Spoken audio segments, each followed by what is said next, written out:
The Galactic Empire's High Council chamber floated silently in space, its crystal walls reflecting the light of 1,000 stars. Inside, 12 tall beings sat around a circular table, their scaled skin shimmering under the soft blue lights. Admiral Gray, the head of the Empire's expansion fleet, stood before them with a hologram spinning between his six-fingered hands. Council members, our scouts have discovered a new species in Sector 447. He said, enlarging the hologram to show a blue-green planet. They call themselves humans, and their world is Earth. The council leader, Lord Marcus, leaned forward on his floating chair. His ancient eyes narrowed as he studied the projection. Another primitive species for our collection. What makes them worth our attention?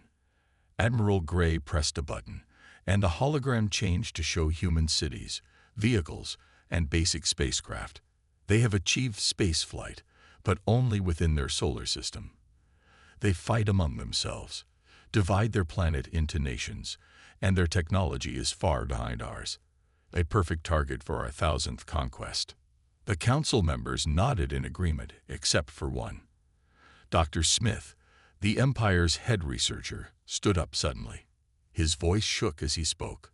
My lords, I must object. There's something different about these humans. Lord Marcus sighed. Explain yourself, Doctor. In all my years studying alien species, I've never seen anything like them, Dr. Smith said, taking control of the hologram. He showed clips of human history. Look at their development speed. From primitive flight to space travel in less than a century.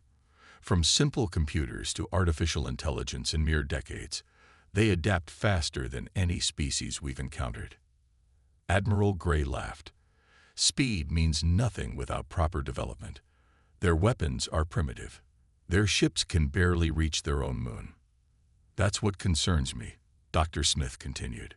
Their entertainment media, what they call fiction, is filled with stories of space warfare. They've been thinking about fighting alien invasions for centuries. They imagine scenarios we've never even considered. The council chamber filled with dismissive laughter. Lord Marcus raised his hand for silence. Doctor, are you suggesting we should fear a species that hasn't even left its solar system? I'm suggesting we should study them more before we attack, Dr. Smith replied. Their history shows something unique. They fight better when outmatched. They develop faster under pressure. And most worrying, they never give up, even when defeat seems certain. Admiral Gray stepped forward, his military medals clicking together. My lords, we've conquered 999 species. Some were stronger than humans, some were smarter. All of them now serve the Empire. Why waste time studying what we can easily crush? The council members murmured in agreement. Lord Marcus stood, his decision made. The Empire has never shown weakness. We will not start now. Admiral Gray, prepare your fleet. Dr. Smith, your concerns are noted but dismissed. As the council members left the chamber, Dr. Smith grabbed Admiral Gray's arm. Please, listen to me. I found something in their historical records, a warning, written in ancient ruins on their moon. It was left by the Old Ones. Admiral Gray pulled his arm away. The Old Ones, those extinct cowards who fled the galaxy. What warning? It said, do not wake the humans. When they fight, they do not stop. When they lose, they learn. When they win, they show mercy. But when threatened, they show none. Admiral Gray straightened his uniform. Fairy tales and ghost stories, Doctor.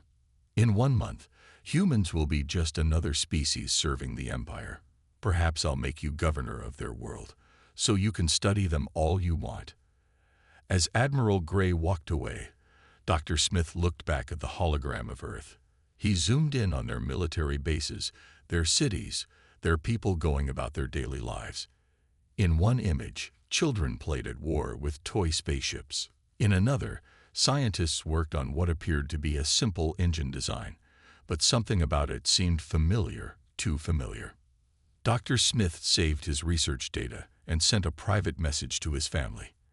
Leave the core worlds. Go to the outer colonies.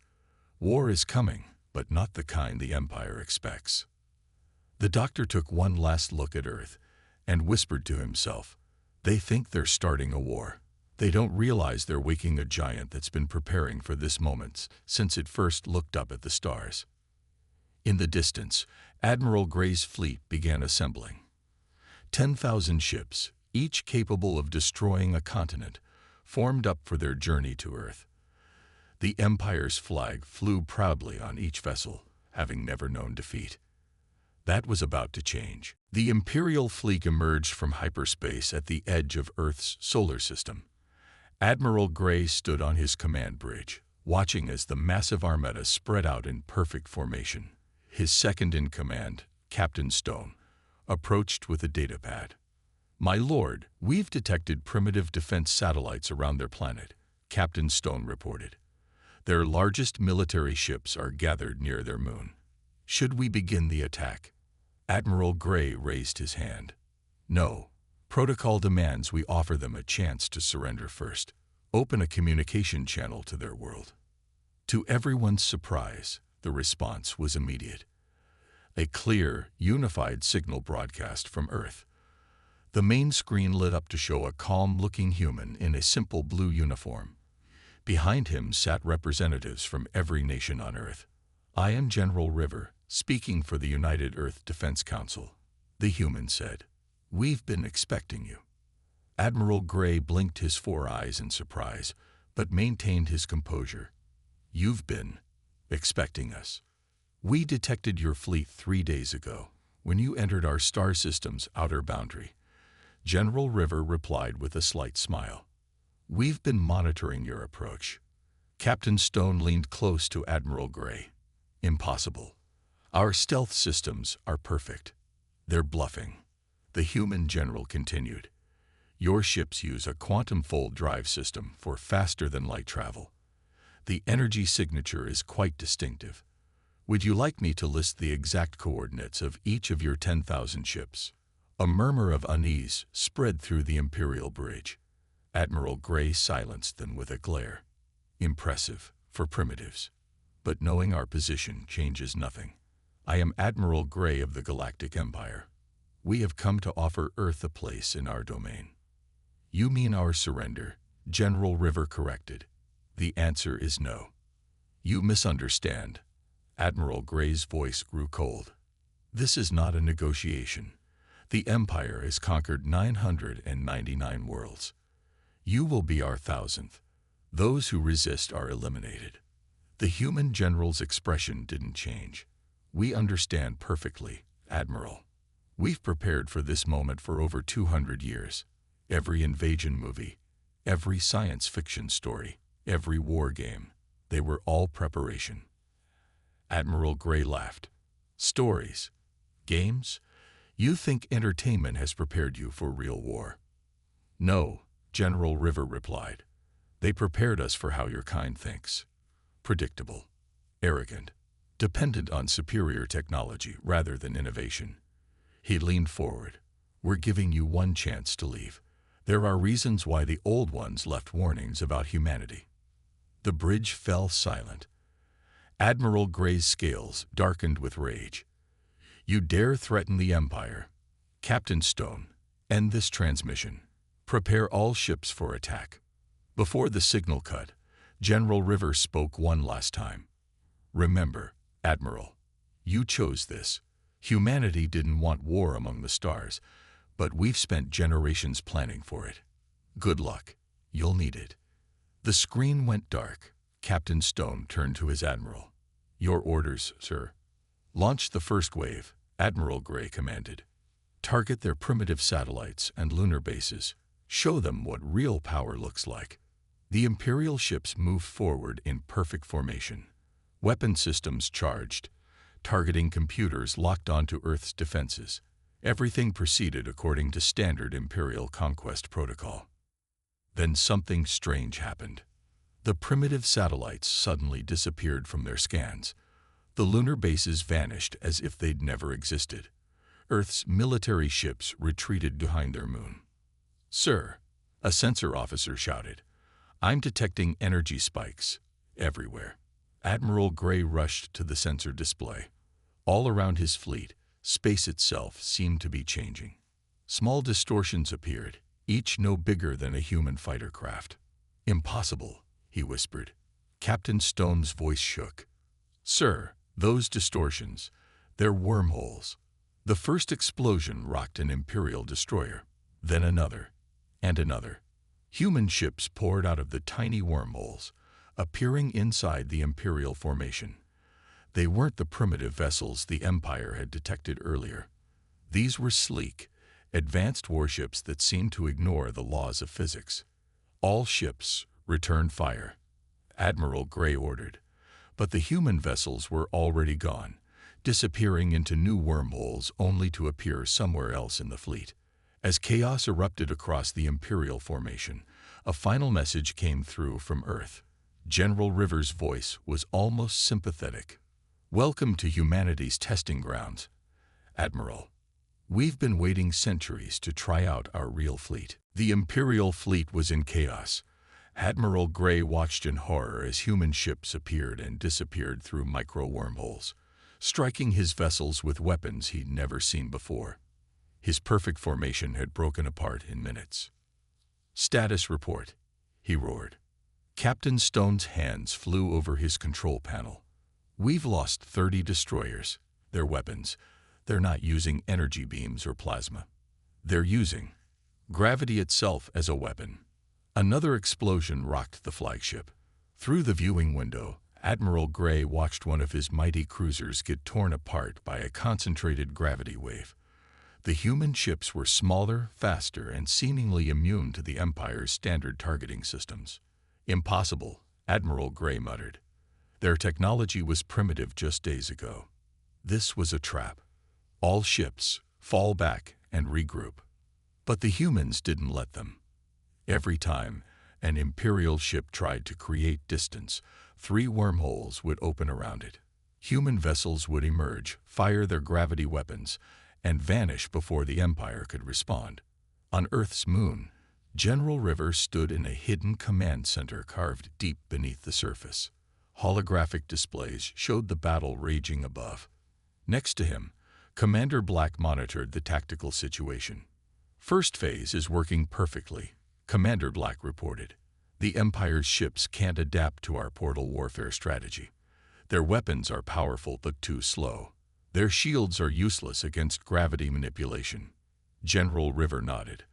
They expected a straight fight, huge fleets shooting at each other in open space. Instead, we're fighting the way humanity always has, hitting hard where they're weak, disappearing before they can hit back. In space, Admiral Gray was reaching his breaking point. A quarter of his fleet was destroyed or disabled. The humans seemed to be everywhere and nowhere at once. "Launch our fighter squadrons," he ordered. "They can't make wormholes that small. We'll overwhelm them with numbers." 10,000 Imperial fighters poured out of the carrier ships. Each one was piloted by the Empire's best warriors, veterans of 100 conquests. They filled space with a cloud of deadly machines. General River watched the fighters deploy and smiled. They took the bait. "Commander Black, begin Phase 2. Suddenly, the human ships stopped making wormholes. Instead, they retreated toward Earth's moon. The Imperial fighters gave chase, eager for revenge. "We have them now," Captain Stone exclaimed. "They're running out of tricks." Admiral Gray wasn't so sure. Something felt wrong. The humans had shown too much skill to make such a basic mistake. Then he saw it. Strange patterns in the lunar dust. "All fighters pull back." He screamed into the communication channel. "It's a trap." Too late. As the Imperial fighters passed over the moon's surface, thousands of hidden ports opened in the dust. Rails extended at impossible speeds, and shells launched upward at velocities that defied Imperial physics. They weren't explosive shells. They were worse.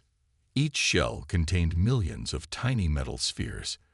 In the vacuum of space, they spread out into perfect killing clouds.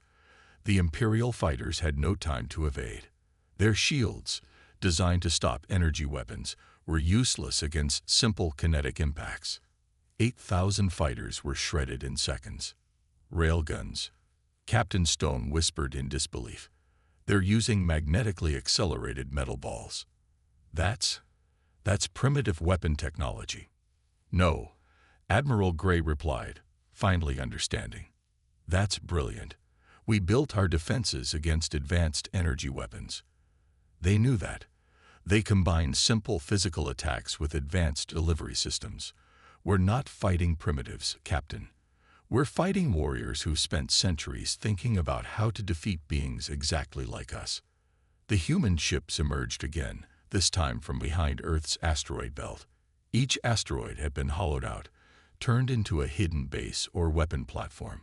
The Empire's mighty fleet was caught in a killing zone centuries in the making. In the Lunar Command Center, General River activated a communication channel. Admiral Gray, let me explain something about humans. We don't just prepare for the battles we expect. We prepare for every possible battle. Right now, you're facing weapons and strategies we designed before we even knew you existed. Admiral Gray watched more of his ships die. Everything he knew about warfare, about the Empire's superiority, was being proven wrong. And this was just the beginning. Back in the Empire's High Council chamber, Dr. Smith rushed into an emergency meeting, his research tablets floating behind him. The chamber was in an uproar as live battle data streamed in from Earth. How is this possible? Lord Marcus demanded. Half of our invasion fleet destroyed in 3 hours, by a species that hasn't even colonized their own solar system. Dr. Smith stepped forward. My lords, I've decoded more of the ancient warnings. The humans, they turned their entire solar system into a fortress. But they hid it. Everything we saw before was a facade. Meanwhile, at Earth's solar system, Admiral Gray's remaining ships had retreated behind Mars. The red planet offered some cover from the relentless human attacks, but the Empire's situation was growing worse by the minute. Sir, Captain Stone reported, we've detected strange energy readings from Mars itself. He paused, his scales turning pale. The humans, they've built something inside the planet. Before Admiral Gray could respond, the surface of Mars cracked open. Giant doors appeared in the planet's crust, revealing massive hangars. From these hidden bases emerged thousands of human ships, different from the ones they'd faced before. These aren't hit-and-run vessels, Captain Stone whispered. These are their main battle fleet. They were waiting for us to retreat exactly here. Admiral Gray watched in horror as the human fleet took formation. Their ships locked together, combining into massive battle stations that dwarfed his largest vessels. Each combination created weapon systems that couldn't exist on smaller ships. All remaining ships, prepare for. Admiral Gray's order was cut short as new attacks came from an unexpected direction. The asteroid belt began to move. What they'd thought were random rocks were actually disguised weapon platforms. The entire belt had been converted into a mobile defense system centuries ago. In the Lunar Command Center, General River watched the Empire's desperate situation. Commander Black approached with an update. The Mars fleet is in position, she reported. The asteroid defense grid is active. Should we begin the final phase? General River nodded. Activate the Jupiter stations. In space, the largest planet in the solar system suddenly lit up with activity. The human ships had built bases inside Jupiter's great storm, the red spot. The endless storm had hidden their largest shipyards and weapon facilities from Imperial scans. Admiral Gray received a transmission from the High Council. Lord Marcus appeared on his screen, looking shaken. Admiral, we've discovered something terrible, Lord Marcus said. Dr. Smith found more warnings. The humans, they've been preparing for war with advanced aliens for over 200 years. Every piece of fiction, every space movie, every war game, they were drawing plans, testing strategies. Their entire culture was built around being ready for this moment. My lord, Admiral Gray replied, watching as more human ships emerged from Jupiter. Why didn't they show us this power before? Why hide it? Dr. Smith appeared on the screen. Because they were studying us, Admiral. They wanted to see how we fight. Each small engagement taught them more about our tactics, our technology, our weaknesses. This wasn't just a defensive plan. It was a galactic-scale ambush. On Earth, General River received a message from the Defense Council. All hidden bases were now activated. Humanity's true military power was fully revealed. What the Empire had thought was a primitive civilization was actually a military superpower that had hidden its strength, waiting for the right moment. Send the final warning, General River ordered. Admiral Gray received the transmission. General River's voice was calm but firm. Your empire has conquered 999 worlds because they weren't ready for you. We've been ready for centuries. This is your last chance to retreat. In the High Council chamber, the ancient warnings finally made sense. The Old Ones hadn't fled the galaxy out of fear of the Empire. They'd fled because they saw what humanity would become. Dr. Smith read the final warning aloud. Beware the humans. They do not build empires. They build defenses. They do not seek war, but they prepare for it endlessly. And when threatened, they reveal their true strength, not to conquer, but to survive. Admiral Gray looked at his shattered fleet, then at the massive human armada surrounding them. Everything they thought they knew about humanity had been wrong. And the real battle hadn't even started yet. The remnants of Admiral Gray's fleet tried to retreat from the solar system, but the humans didn't let them escape. The Empire's ships found their hyperspace drives wouldn't activate. The humans had somehow created a field that prevented faster-than-light travel. How are they blocking our drives? Captain Stone demanded, frantically working at his control panel. This technology shouldn't exist. Admiral Gray watched as human ships emerged from hidden bases on Saturn's rings. They're not just blocking our retreat. They're trapping us here. Meanwhile, in Earth's Lunar Command Center, General Rivers studied the tactical display. Commander Black pointed to the Imperial fleet's position. They're exactly where we want them, she said. Should we reveal our final weapon? General River nodded. Activate Project Pluto. Deep in the outer solar system, on a secret base hidden on Pluto's surface, massive engines roared to life. The entire dwarf planet began to move, revealing itself as humanity's largest battleship. Admiral Gray's jaw dropped as he watched Pluto break orbit. They turned an entire planet into a warship. Impossible. The transformed Pluto accelerated toward the Imperial fleet, its surface bristling with weapons that had been disguised as craters and ice formations. Human ships took formation around it, creating a wall of firepower never seen before in the galaxy. Back in the Empire's High Council chamber, Dr. Smith burst in with new information. My lords, I've found records of human military exercises. They've been practicing this exact scenario for generations. They call it the Endgame Protocol. Lord Marcus leaned forward. Explain. They're not just defeating our fleet, Dr. Smith said. They're sending a message to the entire galaxy. This is why they let us attack first, why they revealed their true power gradually. They're showing everyone what happens when you threaten Earth. In space, the human fleet launched their counterattack. The converted Pluto fired its main weapon, a gravity beam that could tear ships apart at the atomic level. Imperial vessels began to disintegrate. Admiral Gray opened a channel to Earth. General River, your victory is clear. Allow us to retreat, and the Empire will never threaten Earth again. General River's response was unexpected. This isn't about Earth anymore, Admiral. Your empire has enslaved 999 worlds. We're not just defending ourselves. We're freeing them. Suddenly, human ships began appearing near Imperial colonies through artificial wormholes. The technology they used in the solar system had just been a small demonstration. They could now open portals across the galaxy. Captain Stone received reports from Imperial worlds.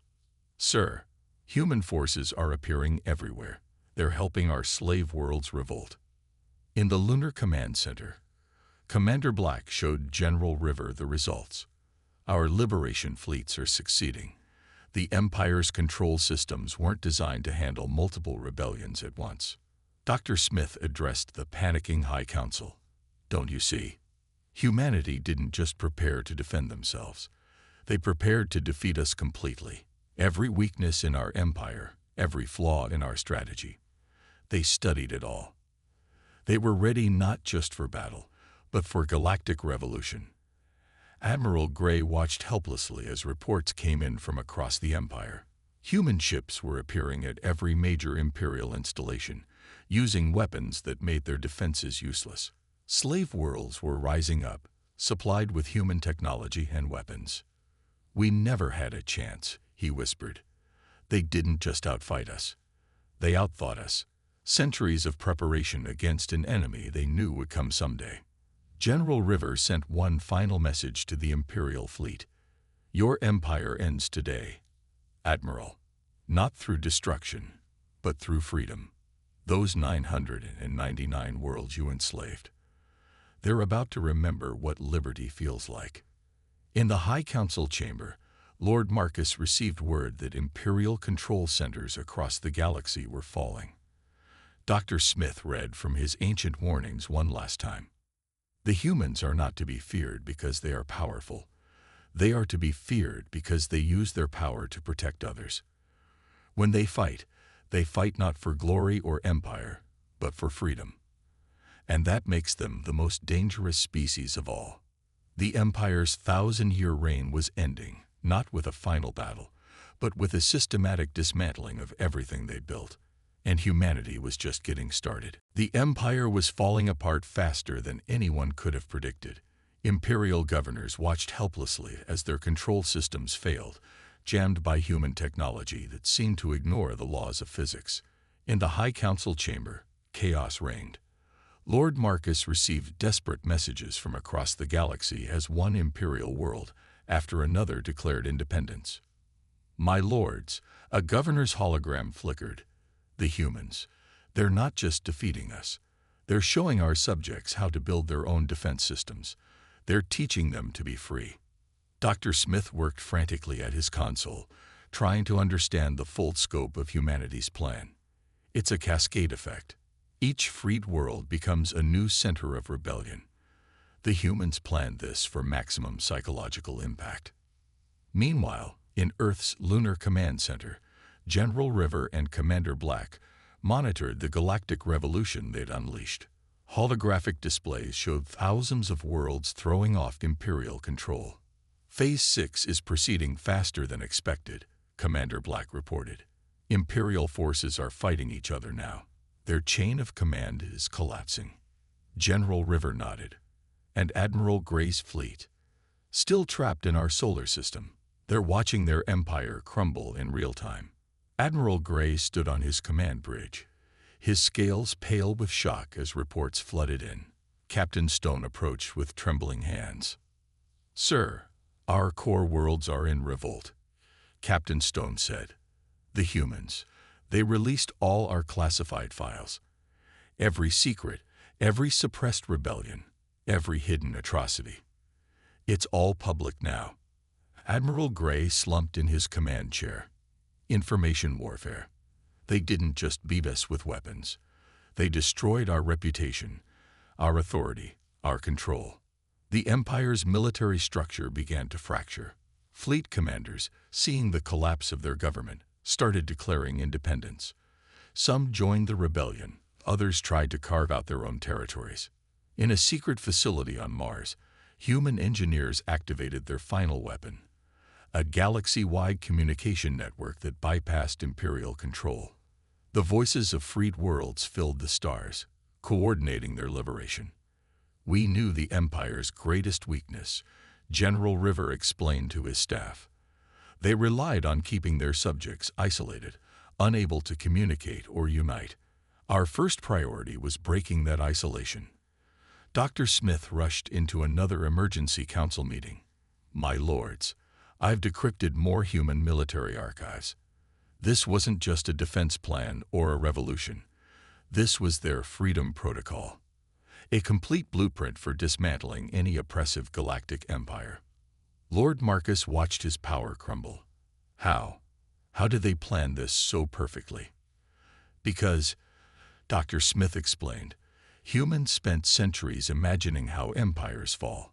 Every book, every story about rebellion. They were testing strategies. They knew exactly how to turn our strength into weakness. In space, Admiral Gray's fleet received a transmission from their homeworld. The Imperial Palace was under siege by its own citizens. The Empire's elite guards had switched sides. Captain Stone stared at the screens in disbelief. "Sir, even our most loyal troops. They're saying the humans showed them something better than blind obedience." On Earth, General River received a message from the Human Defense Council.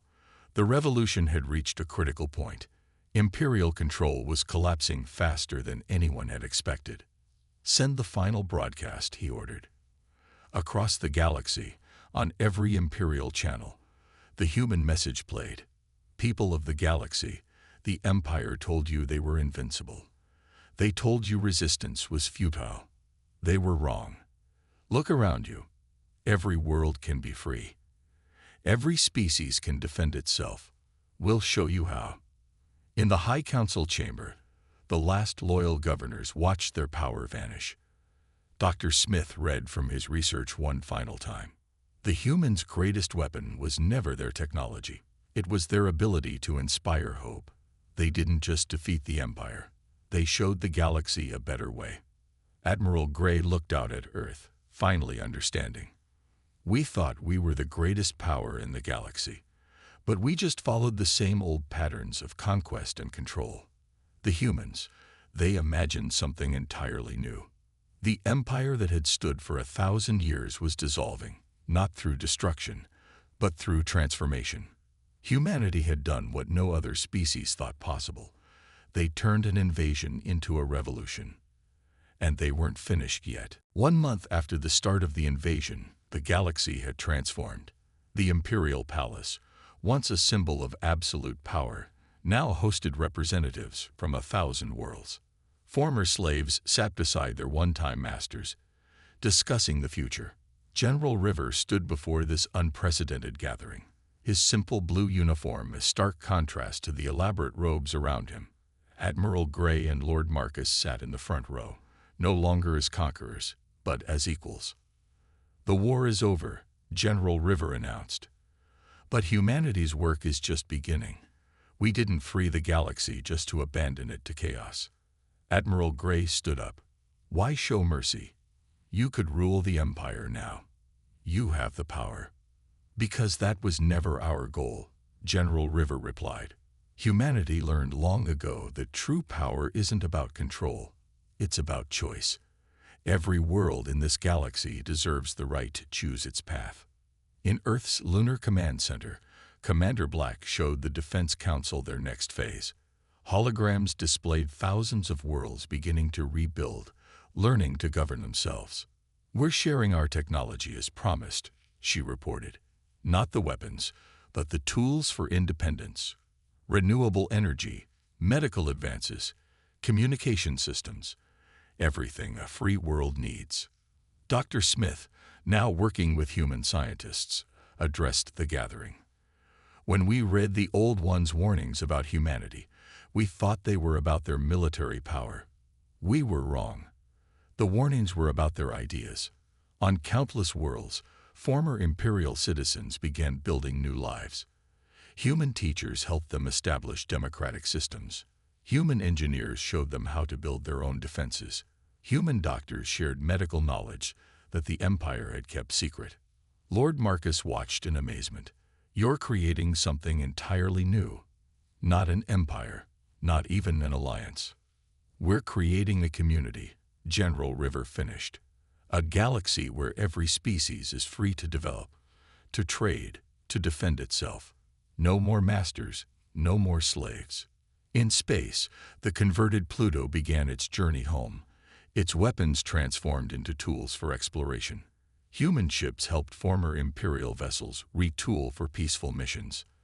The Empire's mighty war fleet was becoming a scientific armada. Captain Stone, working alongside human engineers, marveled at the change. All those centuries of preparation, and your real plan wasn't about war at all. Commander Black smiled. The best victory is one that turns enemies into friends. Every human child knows that story. In the former Imperial Palace, now renamed the Galactic Assembly, General River presented humanity's final proposal, a loose federation of independent worlds, united by choice rather than force. Each planet would govern itself, with Earth serving not as a ruler, but as a guide. This is humanity's true strength, Dr. Smith told the Assembly. Not their weapons or their tactics, but their ability to imagine a better future and make it real. Admiral Gray approached General River after the session. You knew this would happen. All those hidden bases, the advanced technology, the carefully planned revolution, it was all leading to this moment. For centuries, General River nodded. Humanity asked itself, what would we do if we met an alien empire? How would we protect not just ourselves, but everyone who needed help? Today, you see our answer. Across the galaxy, the Old One's warnings were finally understood. They hadn't flowed from humanity's power to destroy, but from their power to change everything they touched. Every story, every dream of resistance, every tale of liberation had prepared them for this role. In the Lunar Command Center, Commander Black showed General River the final reports. The transformation was taking hold. Former Imperial worlds were forming their own councils, making their own choices, building their own futures. Victory through freedom, she said, just like we always planned. The galactic news networks, no longer controlled by the Empire, broadcast scenes of celebration from 1,000 worlds. Not the celebration of conquerors, but of people learning to stand on their own. Dr. Smith made one final entry in his research logs. The humans didn't just defeat an empire, they made it obsolete. They showed us that the future belongs not to those who control, but to those who cooperate, not to those who dominate, but to those who elevate. And so the galaxy entered a new age, guided by the species that had spent centuries preparing not for war, but for the peace that would follow. Humanity had fulfilled its destiny, not as conquerors or rulers, but as teachers, guides, and protectors of freedom. The stars themselves seemed brighter, reflecting the hope of 1 trillion free beings looking up at them and dreaming their own dreams of tomorrow.